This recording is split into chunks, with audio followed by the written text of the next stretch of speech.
এই মহিলা তার খারাপ অবস্থাতে রাজি হয়ে গেছে।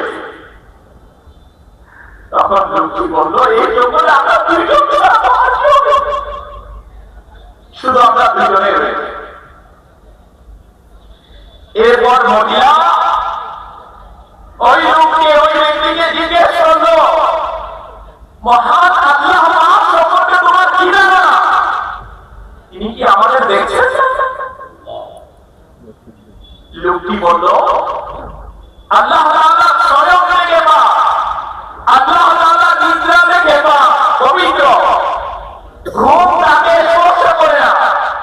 তিনি মানুষের কণ্ঠনালীর প্রধান রব শ্বাস নিয়োগের চেয়েও অধিক করে।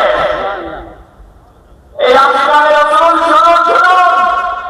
তখন ওই মহিলা বলে উঠল, যিনি ঘুম থেকে পবিত্র, যিনি কখনোই ঘুমাবেন না, যিনি সর্বদা জাগ্রত, যিনি আমাদের শাহী রোগের চেয়ে অনেক নিকটে আছেন, যিনি আমাদের দেখছেন, তাহলে এই অবস্থায় তো আমাদের আল্লাহ পাককে আরো বেশি ভয় করা।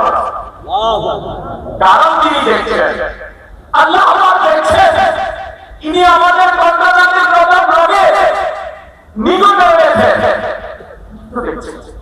এই অবস্থায় তো আমাদের আরো বেশি ভয় করা।